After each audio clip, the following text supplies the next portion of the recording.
Hey everybody, welcome to Cruise with Charles. So today we're going to hit a topic.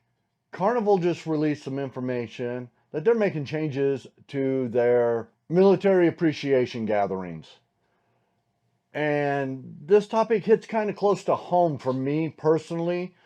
If you didn't know, and I don't think I've really ever said on this channel, but I actually served in the United States military. I served in the U.S. Army.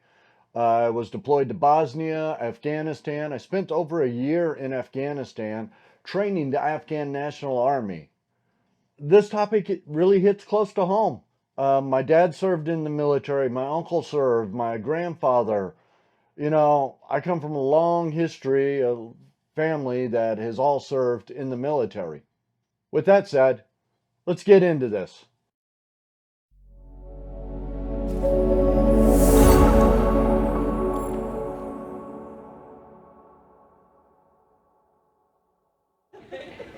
All right, go and put your hands together. Let's support our Marines.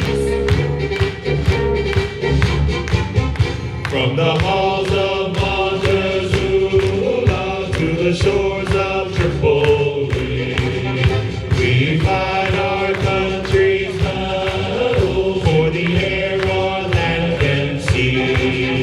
Just to fight for right and freedom, and to keep our honor free.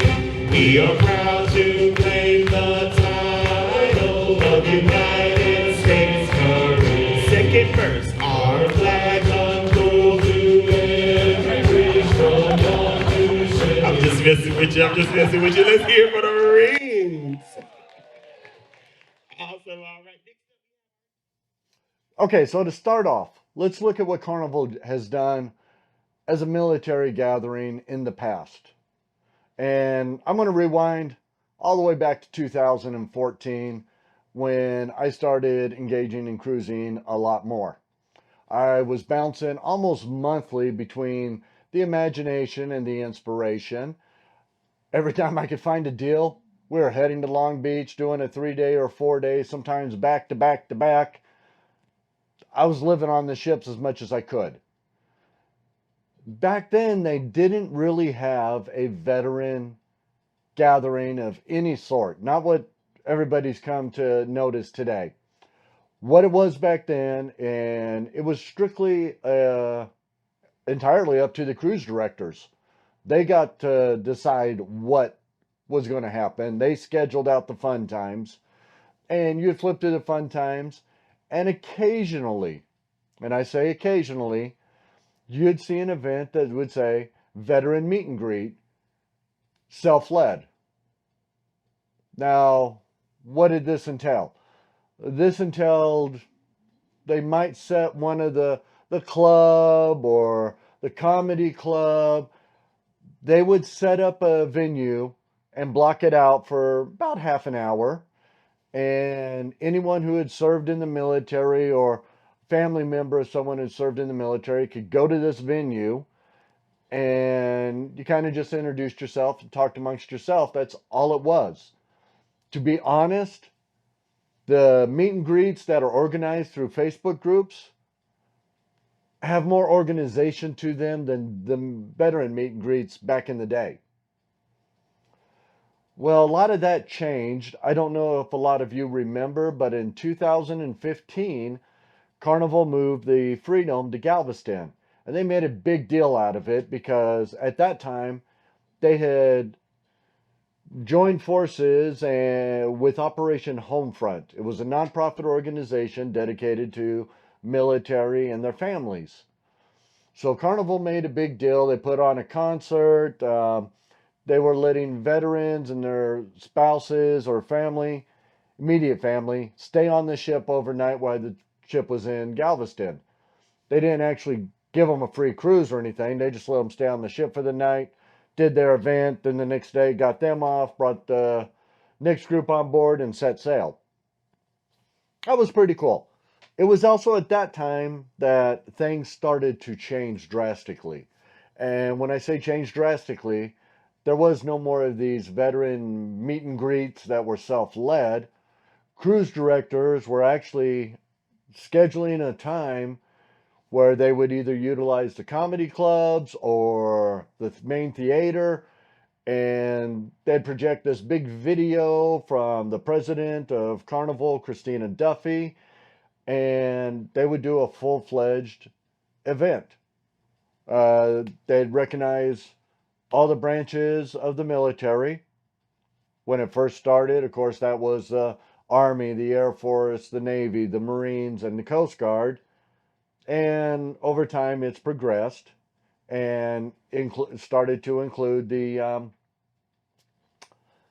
Space Force. And then they integrated into the first responders, your police, fire, paramedics. Now, along with that, they also started to include during their tea time, a veteran could be seated at a table with just other veterans. So those were the little changes they made. Well, now they've announced they're making bigger changes. Now, what is happening? Well, as of July 24th, it is no longer going to be a veteran meet and greet gathering in your fun times or on your app now that everybody uses. It is actually going to be a military appreciation day. They're going to block the whole day off to recognize the sacrifices that people have made in the military. So what all are they going to be doing now? Well, now apparently up on the main movie screen on the Lido deck, they're going to be broadcasting messages about the Military Appreciation Day, and the captain and cruise director will also be making announcements throughout the day.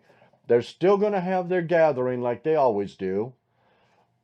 They're also, during that gathering, are going to be giving out Operation Homefront pins. I actually have one that Dion on the Carnival Radiance gave me when I went to one of his events.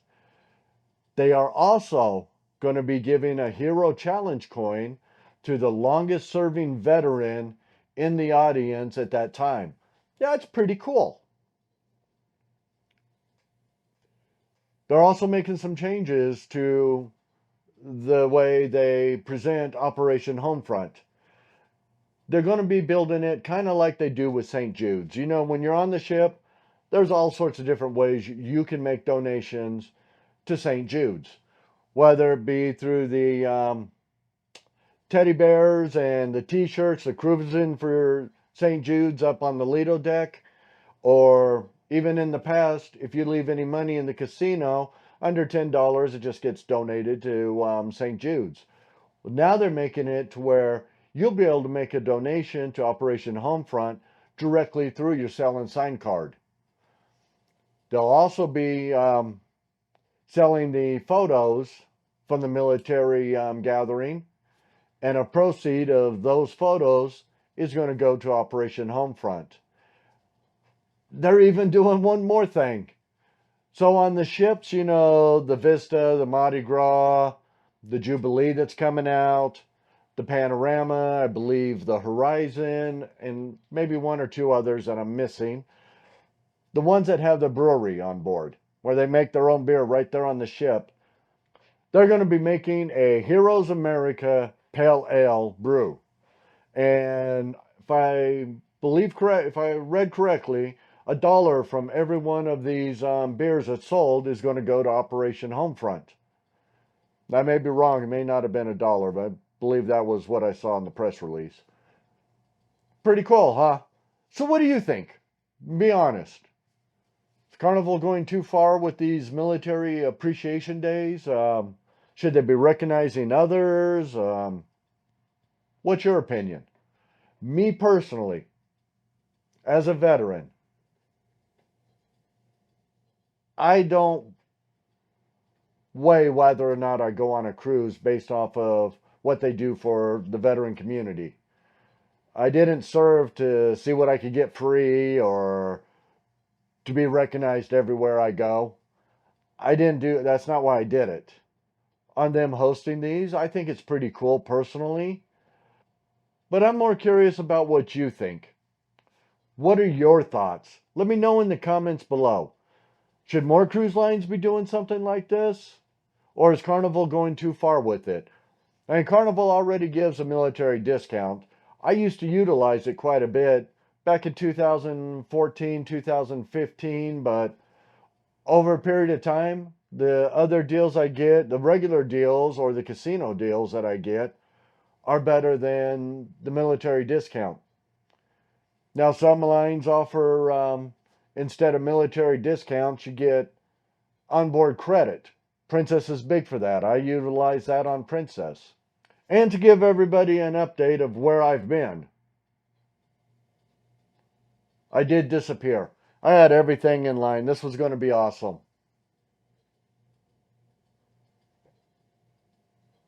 And then things changed for me. Life got in the way. I was on my back-to-back cruises, and a good friend of mine sent me a message that said, "Would you like to take over the gift shop?" I'll explain what that meant in a minute. And I thought, no. I was done. That was the end of the message between me and him on the cruise. I got home. I had about 5 days between getting off the Carnival Radiance and getting on the Carnival Miracle. We went and had lunch, and he talked me into taking over a gift shop. Now, this gift shop is pretty well known. It's on Route 66. We have a 14-foot tiki head. Yes, a tiki head in the middle of the desert. And it was even recently on Pawn Stars. I went ahead and decided to take over the store.